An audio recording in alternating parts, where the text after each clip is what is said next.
ada 3 peristiwa utama yang wajib kita ketahui. Yang pertama, pada bulan ini Allah Subhanahu wa taala menurunkan ayat perintah bersolawat kepada Nabi Muhammad sebagaimana yang tercantum dalam surah Al-Ahzab ayat 56. Bismillahirrahmanirrahim. Innallaha wa malaikatahu yusholluna 'alan nabi ya ayyuhallazina amanu shallu 'alaihi wa sallimu taslima. Sungguh Allah dan para malaikatnya berselawat untuk Nabi yang, hai orang-orang yang beriman, selawatlah kamu untuk Nabi dan ucapkanlah salam penghormatan kepadanya. Dengan turunnya ayat ini jelas kepada Nabi Muhammad Allah berselawat dengan para malaikat. Keagungan Nabi Muhammad, akhlak Nabi Muhammad yang membuat Allah dan malaikat berselawat atasnya. Nabi Muhammad begitu memperjuangkan agama Islam, memperjuangkan umatnya sampai di akhir masa hayat beliau selalu ingat dengan umatnya. Lalu ketika di akhir hayat beliau ingat dengan umatnya, Allah pun mengingatkan kepada beliau, wahai Muhammad, engkau jangan bimbang, jangan berduka atas umatmu. Insya Allah umatmu akan selamat bersama dirimu. Nah, dengan turunnya ayat ini kita diperintahkan untuk bersalawat kepada Nabi Muhammad dengan tujuan supaya kita mendapatkan syafaatnya di yaumil mahsyar kelak. Allahumma sholli ala Muhammad wa ala ali Muhammad. Yang kedua, pada bulan Sya'ban merupakan saat turunkannya kewajiban berpuasa bagi umat Islam. Imam Abu Zakaria dan Nawawi dalam Ajma' Syarah Mahzab menjelaskan bahwa Rasulullah menunaikan puasa Ramadan selama 9 tahun, selama hidup dimulai dari tahun kedua Hijriah. Setelah kewajiban berpuasa tersebut turun pada bulan Sya'ban, puasa merupakan kegiatan penting yang harus dilakukan oleh umat mukmin, oleh umat Islam dimanapun berada. Perintah puasa ini turun pada bulan Sya'ban. Kenapa perintah puasa ini turun pada bulan Sya'ban?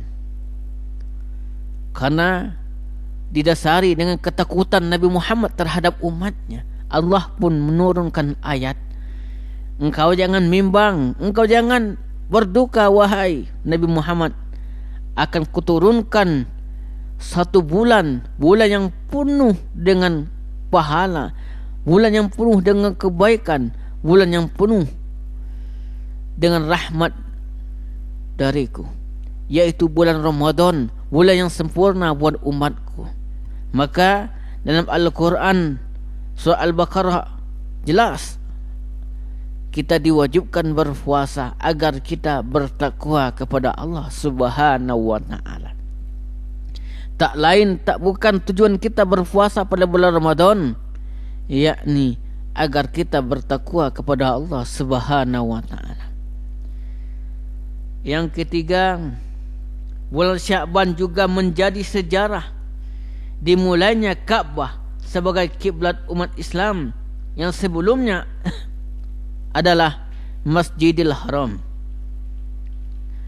Masjidil Aqsa. Peristiwa peralihan kiblat ini ditandai dengan turunnya ayat 144 dalam surah Al-Baqarah yang artinya, sungguh kami melihat wajahmu kerap mengadah ke langit, maka sungguh kami akan memalingkan ke kiblat yang kamu sukai. Palingkan wajahmu ke arah Masjidil Haram. Sebelumnya kiblat umat Islam kala itu adalah Masjidil Aqsa. Setelah melalui beberapa peristiwa dan sahabat-sahabat Nabi lihat Nabi Muhammad banyak mengalihkan wajahnya ke Ka'bah, maka Nabi Muhammad dan para pengikutnya, para sahabatnya mencetus bahwa kiblat umat Islam adalah Ka'bah atau Masjidil Haram. Ada 3 peristiwa ini yang sangat terjadi di bulan Sya'ban yang harus benar-benar kita ketahui. Dan bulan Sya'ban ini juga amal perbuatan kita yang kita lakukan 1 tahun penuh akan diangkat oleh Allah diangkat ke hadapan Allah Subhanahu wa taala, dan itu akan kita pertanggungjawabkan kehadiran Allah Subhanahu wa taala. Ingat kelak di yaumil mahsyar kelak kita akan ditimbang apakah perbuatan yang baik kah yang banyak atau yang buruk. Jika detik ini kita merasa kita masih banyak melakukan perbuatan dosa, banyak melakukan perbuatan maksiat, cepatlah minta ampun kepada Allah, karena pintu ampunan Allah sangatlah terbuka dengan lebarnya. Bertaubatlah kepada Allah agar amal-amal kita diterima oleh Allah Subhanahu wa taala.